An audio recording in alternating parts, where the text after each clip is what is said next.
Hello বন্ধুরা, তোমরা সবাই কেমন আছো? আশা করি ভালো আছো, সুস্থ আছো। আমি খুব ভালো আছি, সুস্থ আছি। আমি রেকর্ড করার সময় মানে ভয়েস দেওয়ার সময় হাসছি কেন, তার আগে একটা কোশ্চেন তোমাদের জন্য।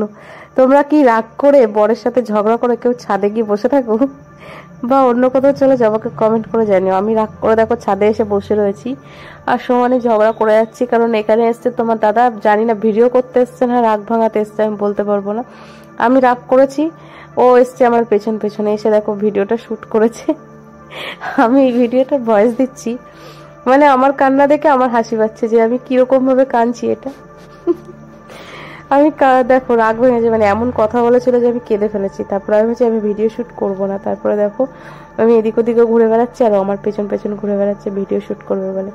আর আমি ওকে মুখ করছি, তুমি ভাগবে এখান থেকে, তুমি যাবে এখান থেকে, তুমি পালাবে এখান থেকে, কিন্তু যাচ্ছে না।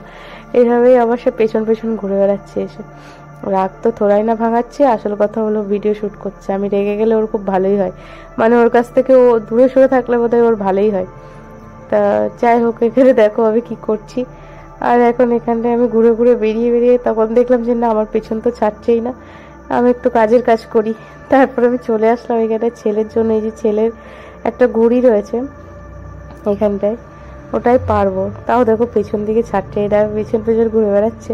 আর এমন জোরে হাতটা ধরে টেনেছিল না, হাতটা ওখানটায় খামচে নিয়েছে। আর এখানে আমি বলছি কি আমি ভিডিও শুট করতে চাই না, তুমি এখান থেকে যাও, আমি একা ভালো আছি।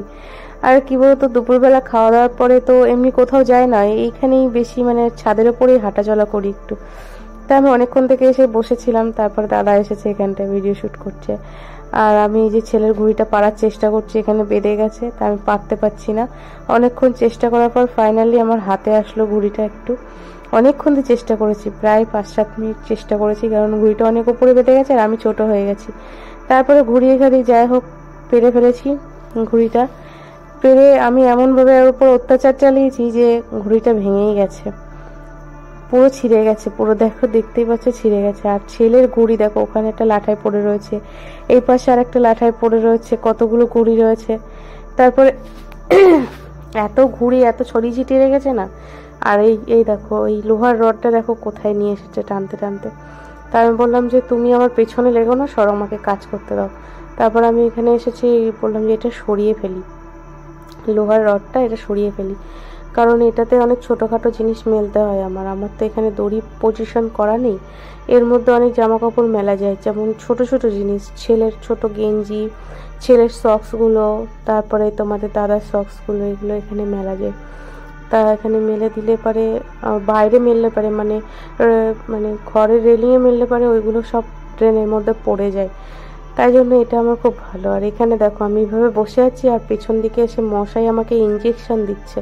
এটা কত বছরের ইঞ্জেকশন মশাকে জিজ্ঞেস করতে হবে।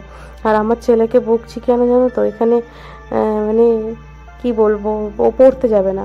আর ঠোঙায় করে কি খাচ্ছি, দাদা রাগ ভাঙানোর জন্য আমাকে মিষ্টি নিয়ে এসে দিয়েছিল, আর একটা নিমকি এনে দিয়েছিল মিষ্টির দোকান থেকে। নিমকিটা ছেলের জন্য আর মিষ্টিটা আমার জন্য। মিষ্টি বলতে বোঁদে, নিজে খাবে বলে এনেছে, আমি বলিনি খাবো, আমার কারণ বোঁদে পছন্দ না, তাই নিজে খাবে, ওই জন্য আমাকে এনে দিয়েছে, দিয়ে বলছে এনাও তোমার জন্য। তা যাই হোক এখানে ছেলেকে রাগ ভাঙাচ্ছি আমি। দেখো ছেলে তো ওটা খেলোই না, ওকে আমি বলছি যে দাঁড়া কামড়ে দেবো, তাই ওকে কামড়াতে গেছি, ও কামড়াতে পারিনি। আমি কামড়ে দিয়েছি, ও কামড়াতে পারিনি, অনেকবার চেষ্টা করলো কামড়ানোর, পারেনি।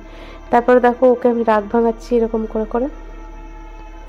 তারপরে ও দেখো ভুলে গেছে। তারপর দেখো এই দেখো আমার সাথে কি করছে, দেখো সব সময় এরকম করে আমার সাথে। তারপরে বলছি যে ওখানে তোকে পড়তে যেতে হবে, ও পড়তে যেতে চাইছে না, আজকে ওর বাবার ছুটি, খেলা করবে। আর দুজনে একসাথে থাকা মানে আমার ঘর দোর নোংরা করা, তাই জন্য বলেছি যে না হবে না, তোকে পড়তে যেতে হবে। পরশুদিন সরস্বতী পূজা, আজকে আর কালকে পড়বি, আর তারপরে তো কয়েকদিন ছুটি থাকবে, বই জমা থাকবে, তুমি পড়তে যেতে পারবে না, স্কুলে যেতে পারবে না, তখন তো তোমার মজাই হবে। তার থেকে ভালো না তুমি পড়তে যাও, তারপর অনেক বোঝানোর পরে তখন বলছে তাই পরশুদিন সরস্বতী পুজো, আমি বলছি হ্যাঁ। বলছে ঠিক আছে তাহলে। তারপরেও রাজি হয়নি। তখন আমি বললাম কি করবি বল। তারপরে আমার পিঠে লেগেছে, ওই খামচে দিয়েছিল।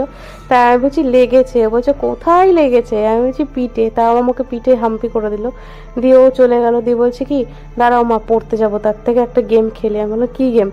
বলছে ফ্লিপ দ্য বোতল। আমি বলছি ফ্লিপ দ্য বোতল। বলছে হ্যাঁ। তারপর ও আমাকে শর্ত দিল, আমি যদি 4বার ফ্লিপ করতে পারি তাহলে ও পড়তে যাবে, আর ও 5বার ফ্লিপ করবে, তাহলে ও ফ্লিপ করলে পরে ও পড়তে যাবে না। আর না ফ্লিপ করলে পরে পড়তে যেতে হবে না, আর ফ্লিপ করে দিলে পরে পড়তে যেতে হবে। ঠিক আছে তুই কর। ও ফ্লিপ করতে বসেছে, কিন্তু ও 2বার ফ্লিপ করতে পেরেছে, আর পারেনি। তারপরে আরো বেশ কয়েকবার ট্রাই করেছে, আমিও ট্রাই করেছি। আমি কি করেছি, একবার পেরেছি, আমি তো পারিনি। আর হয় না কি এখানে খাটের ওপরে ফ্লিপ করছে ও এইভাবে। আসলে ওকে ভোলানোর জন্য আমার এই কাজটা করা, কারণ পড়তে তো যেতেই হবে, না পড়াশোনা করলে পরে হবে। অবশ্য সিলেবাস দিয়ে দিয়েছে, পরীক্ষা শুরু হয়ে যাবে মার্চের শেষের দিকেই ওদের পরীক্ষা হবে। তা এই কয়েকদিনের মধ্যে ওকে তো সিলেবাসের সব কমপ্লিট করাতে হবে। আর একটা বইয়ের তো সিলেবাস না, ওর 13-14টা বই, তার 14টার মধ্যে একটা বই বাদ দিয়ে মানে 13টা বই সিলেবাসই শেষ করতে হবে। তাই এগুলো শেষ করে না পড়ালে পরে হয়। তা ওকে আমার অনেকক্ষণ দিয়ে ভুলিয়ে ভালিয়ে, মানে ওর 5:30টায় পড়া, ওকে আমার ভোলাতে প্রায় 5:45 বেজে গেছে।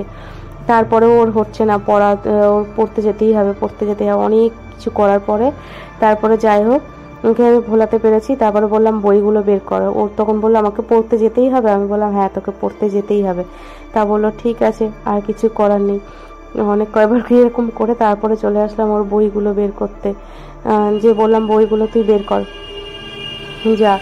ও ফ্লিপ করতে পারছে না। তারপরে আমি কি করলাম, ওর সাথে জোচ্চুরি করতে পারছি। এবার আমি বললাম ঠিক আছে আমি ফ্লিপ করবো দাঁড়া। তারপরে কি করেছে, হাত দিয়ে বোতল দাঁড় করিয়ে দিচ্ছি। আমি বললাম যে হাত দিয়ে বোতল দাঁড় করিয়ে দিই, তাহলে হয়তো তাড়াতাড়ি চলে যাবে। কিন্তু ও কিছুতেই করার ছেলে না, ও 5বার ফ্লিপ করবে তারপরেই যাবে। কিন্তু 5বার সেই করতে পারলোই না। লাস্টে আমাকে ওকে বকতে হলো, এতবার ভোলানোর চেষ্টা করলো, ততবার হলো না।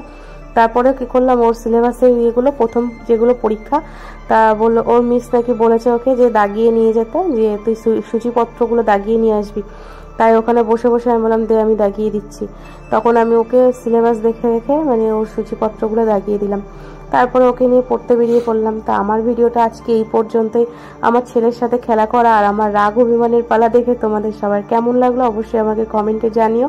আর তোমরা সবাই কেমন আছো, ভালো আছো কিনা সেটাও আমাকে কমেন্ট করে জানিও। আর ভালো লাগলে একটা লাইক করে দিও। Tata, bye bye.